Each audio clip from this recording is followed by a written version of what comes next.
This mutation is called Locked and Loaded, and it is being played on Lock and Load, and we have 3 mutators active. We have Killbots, we have Temporal Field, and we have Mineral Shields.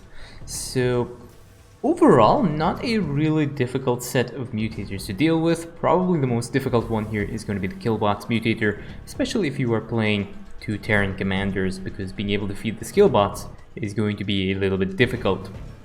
But these players are the meme masters of the weekly mutations, and they have found a creative way of dealing with the Killbots. The other one we have now is Temporal Field as well. This mutator is pretty much non-impactful.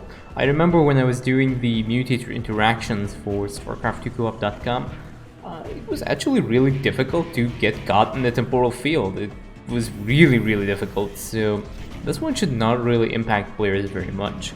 The last one that we have is Mineral Shields. The Mineral Shields do get pinged on the minimap, so as long as you have at least 1 or 2 pieces of static defense that can target the ground, usually it is not a problem if you're paying attention to the pings, and you'll be notified when the Mineral Shield pops up, so you can actually clear that. You can see that Swann has already floated a factory over to just start getting a little bit of vision in this area. He doesn't really want to attract any of the enemy units just yet. You can see the Mineral Shields have started to spawn now, and throughout the course of the game the Mineral Shields will start to increase in count. So early on you're going to start getting 1 or maybe 2, but eventually your entire mineral patch may actually get covered in Mineral Shields. So you will need to put some kind of static defense to deal with that. Now, let's have a look at the masteries while the players do get set up. We do have the Concentrated Beam, the Structure Health, and the Drill Upgrade mastery for Swann, and then for Raynor we have the Research Cost Reduction, the Banshee Cooldown, and the Medic Heal. So very standard selections here for both of the commanders, and now we have the first ping on the minimap that signifies the first Killbot. Now, one thing to note is that even though this mutator is called Killbots, there are 3 different kinds of Killbots that will spawn throughout the mission. So this one is a murder bot, which requires 5 kills to kill off. You then later on get death bots, which require 10 kills, and then you have the actual Killbots, which require the 15 kills. But these commanders have a very creative solution for dealing with this, and you can see now this Killbot is aggroing a pre-built command center over here on this ramp. And you can see here Swann and Raynor using their cooldowns to start pushing into this area. Viper does cast this parasitic bomb onto one of these banshees, and unfortunately the disabling cloud onto the the combat drop here for Swann is not disabling them temporarily, but they are going to start clearing out this small enemy camp. And this is the solution to the Killbot problem, and that is basically do not deal with the Killbots at all and just let them keep attacking these structures. You can see that Swann has already gotten the Terran building armor upgrade, which increases the HP, and this Killbot is just going to forever attack.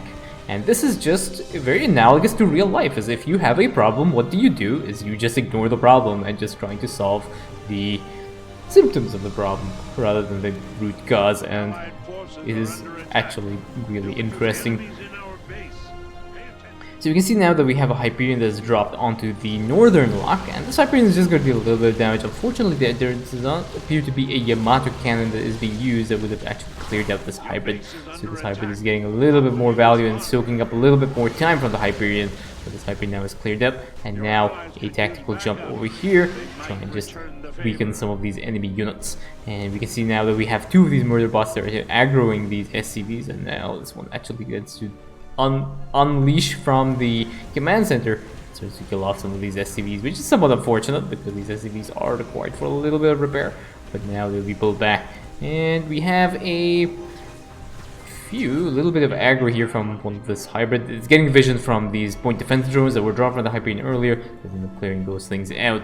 Now we have a scan with the Banshee airstrike from Raynor, and now unfortunately this murder bot has started to aggro some of these Banshees, but all in all, it seems to be okay. They are very nicely ignoring these Killbots at the moment, and this other one now will also move up the ramp. That will also end up clearing out that. So this Banshee airstrike now is pretty much going to end up timing out. They just want to try and pick off some of these lurkers, so these Banshees will start clearing A little bit of that. There is a Spore Crawler here that does end up killing off a couple of these Banshees, but I think they'll be able to get that Lurker and that Swarm Host as well. Yeah, there'll be one more salvo over there, and that'll end up clearing that out too. And now we just have a couple of murder bots here. And unfortunately, some of these murder bots are aggroing some of these SCVs, because the SCVs do get a little bit too close to some of these murder bots, so they will end up re-aggroing onto these SCVs that are repairing this structure. But we can see now that Swann has used a Hercules with tactical jump, and he's able to cap this lock if he has his ally. And same thing on this lock as well for Raynor. So these two locks are pretty much done. There is an attack wave now that is on the central lock here, which will end up being captured by Amon. But we have another command center moving into position, and this is going to be a complete wall off to make sure that any of the murder bots or the kill bots, I'm just going to refer to them as kill bots. If any of the kill bots come in, they will end up aggroing these command centers, and Swann does have free repair, so it doesn't cost him anything to actually use the repair on these command centers. You see that there's a bunch of Mulisks here that do not have, unfortunately, do not have vision of these Banshees. And now there's an Overseer, but he's a little bit too late to the party. He will end up get picked off by the laser drill. We now have another small attack force for Raynor on this side, and he will be ready to start pushing in as well. And now these skill bots have started to aggro some of these SCVs, which is somewhat unfortunate because the whole idea was to try to ignore some of these kill bots. We have a combat drop that gets put onto this lock here on the eastern side, and I think there's one Marine, but I think the Marines may end up getting aggroed by these Zerglings and these Mulisks and stuff, because this combat drop is not going to last too long if it keeps taking that much damage. But I think, yeah, there's a medic now that's actually healing some of these combat drops, which is actually really useful. Still a large wave of kill bots here that is just, and Amon is actually spraying creep towards these allied commanders, which is also kind of funny. There's another kill bot on this location, but the skill bot ends up dying because it ends up killing off a few more Marines. Unfortunately, there's a Lurker as well in this location. These Marines are not going to last too long against the Hydralisks, so that ends up going down. And now we have a Hybrid Dominator here, and this Hybrid is going to end up killing off this one medic because the medic does not have a gun. She was not prepared for dealing with a Hybrid Dominator. 4 kill bots still on the player's bases here, and now we have a Banshee airstrike moving in with Swann's Hercules, so they'll be able to cap this lock with a bunch of Marines as well.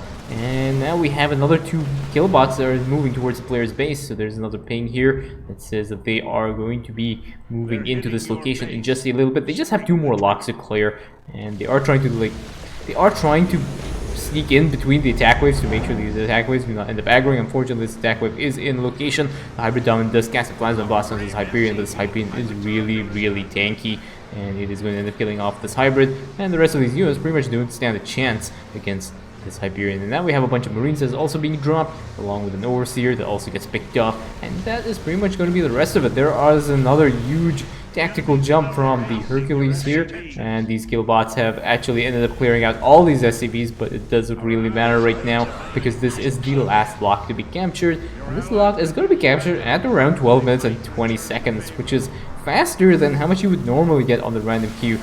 The Swarm Host here harassing some of these Marines, but it doesn't really matter because all 5 blocks have been captured, and that was using an interesting strategy for Swann, which is just ignoring the kill bots. That is GG.